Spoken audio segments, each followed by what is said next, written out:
السلام عليكم ورحمة الله وبركاته. ازيكم يا حبايبي؟ عاملين ايه؟ يا رب تكونوا بخير. اللهم صل وسلم وبارك على سيدنا محمد. النهارده يا حبايبي كده هنعمل اكله حلوه مع بعض. هنعمل سمك يا حبايبي. جبنا سمك مشط كده يا حبايبي، هننضفه مع بعض وهنقليه. هنعمل سمك مقلي يا حبايب قلبي. تمام. طريقه سهله وبسيطه خالص وتتبيله جميله يا حبايب قلبي، هتعجبكم. خليكم معايا لاخر الفيديو يا حبايب قلبي، وما تنسوش اللايك والاشتراك في القناه وتفعلوا الجرس عشان يوصلكم كل جديد. بحبكم في الله يا اغلى واحلى متابعين في الدنيا. ربنا يخليكم ليا ويديمكم نعمه في حياتي. انا جبت يا حبايبي قلب السمك كده وبنضفه بالطريقه دي اهو، واشيل الزعانف بتاعته واقلب وافتح المقص كده واشيل القشره الخارجيه بتاعه الظهر يا حبايب قلبي بالشكل دون اهو، واشيل الحاجات اللي في بطنه اهو بالشكل دون.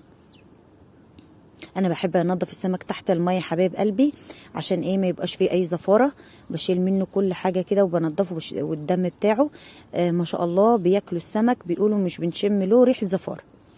يعني زفاره عن زفاره تفرق. يعني هو نعم السمك زفر بس مش بتحسي بطعم الزفاره وانت بتاكلي. لو طبعا سايبه بقى فيه حاجات وحشه وكده فبطبيعي ان انت هتشم الزفاره وانت بتاكلي. لكن بالطريقه اللي انا بعملها كده والتنظيف يا حبايب قلبي، وانقعه في ميه بخل بملح بليمون، ما بتحسيش له بطعم زفاره او ما بتشميش له طعم زفاره خالص يا حبايب قلبي اهو. بالطريقه اللي انا بعملها دي جربيها وهتلاقي السمك بتاعك تحفة وزي العسل اهو.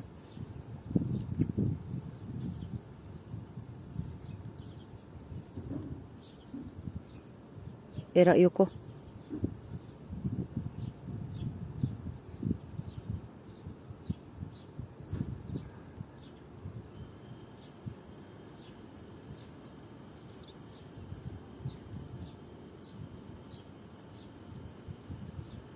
بفتح المقص اهو، بشيل القشره اللي بره كده. لو انت هتشويه بتسيب القشره اللي بره دي حبايب قلبي علشان يتحمل النار والفرن اهو. خلصت السمك بتاعي بالطريقه دي حبايب قلبي ونضفته كويس ونقعته في المحلول بتاعنا اهو. حطيت له ليمون وخل وشايفين ابيض وزي الفل ازاي اهو.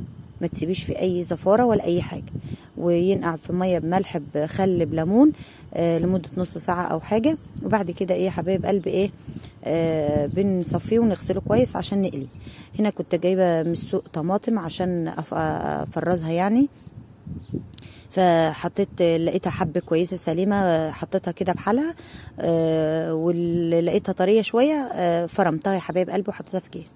هنا جبت الدقة بتاعتي يا حبايب قلبي. الدقة بتاعتنا عبارة عن كزبرة ناشفة، توم، فلفل أخضر أو قرن شطة كده. تمام يا حبايبي، والملح والكمون والفلفل الاسمر بس كده. وتعصري تدقهم كويس او تضربيهم في الكبه بتاعتك كويس المتاح عندك اعملي بيه. وبعد كده عصرنا عليهم ليمونتين حلوين كده يا حبايبي. خلطه جميله يا حبايب قلبي وتتبيله روعه للسمك المقلي اهو. طريقه سهله وبسيطه يا حبايبي، بس انا مرضتش اجيبهم وانا بدقهم معاكم عشان الصوت وكده اهو يا حبايبي. جبت بقى كده يا حبايب قلبي السمك بتاعي وبدأت احشيه بالتتبيلة بتاعتنا دي. طريقة سهلة وبسيطة خالص وهتعجبكم، والسمك هيبقى طعمه زي العسل تحفة اهو.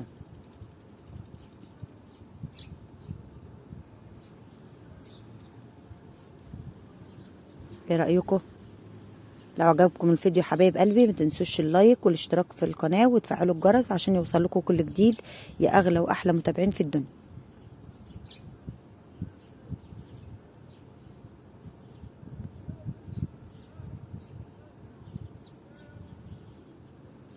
اهو.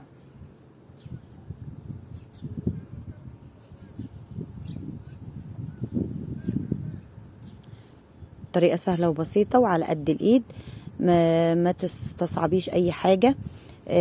كل حاجة يعني ببركة ربنا سبحانه وتعالى بتكون كويسة. سمي الله كده وتعملي حاجتك هتطلع زي الفل اهو يا حبايبي. هنا لقيت بطروخ يا حبايبي حطيته في قلب السمكية اهون. هو من نصيب بقى اللي ياكل السمكية دي، احنا بنحب البطروخ بتاع السمك. جبت طاسه بقى يا حبايبي وحطيت فيها زيت وحطيت بليت السمك دقيق كده بالشكل دون وبدات اقلي فيه اهو. وعفر السمك بالدقيق كده يا حبايبي. خلص الكميه كلها بالشكل دون اهو، وبقلي فيه حبايب قلبي. هنطبخ بقى جنبه شويه رز ابيض، عايزه رز بالخلطه اللي انت عايزاه. فانا بعمل لهم على طول رز بالخلطه وكده، فقلت النهارده ايه اغير اعمل رز ابيض وسلطه وكده اهو.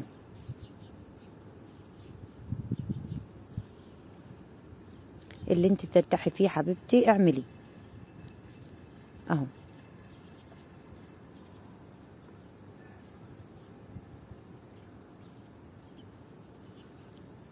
هخلصه كله بالطريقه دي يا حبايبي وايه واقليه.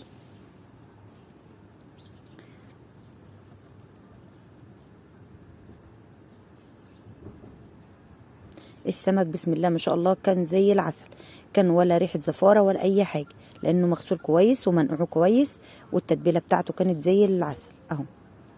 هبدا اقلب بقى السمك كده يا حبايبي اهو. اول ما ياخد لون كويس ويستوي من الجنب ده اقلبه على الجنب التاني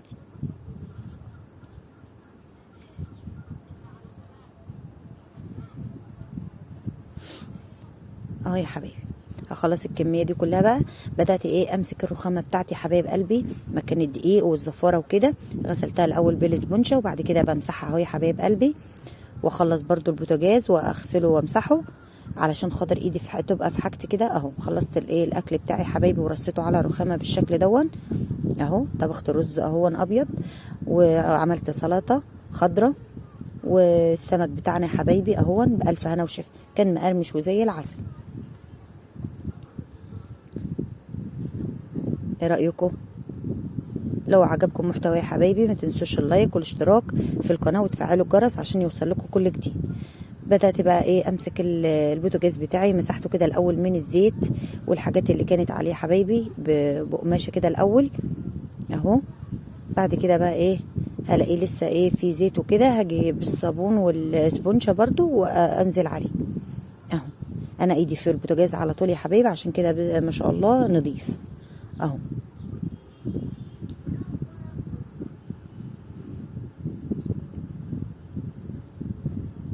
هنا كنت بغسل الحته اللي انا بعمل بيها، وجبت الصابون اهون والسبونشه، وقعدت بقى ايه اغسل كويس كده علشان خاطر ايه الزفاره والسمك والزيت اللي ايه اللي طرطش على البوتاجاز بتاعي اهو، عشان ايه ريحه مطبخي كمان ما تبقاش زفره يا حبايبي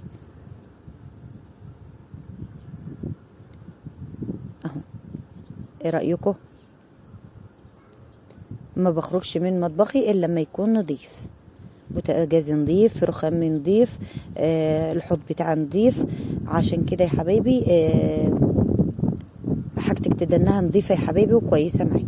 تيجي تعملي اي شغلانه في اي وقت او تعملي اكل في اي وقت تلاقي حاجتك نضيفه، ما تضايقيش من مطبخك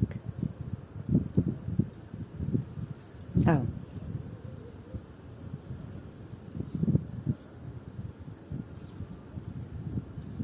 وبدات بقى ارص الايه المواعين اللي انا كنت غسلاها حبايب قلبي اهو.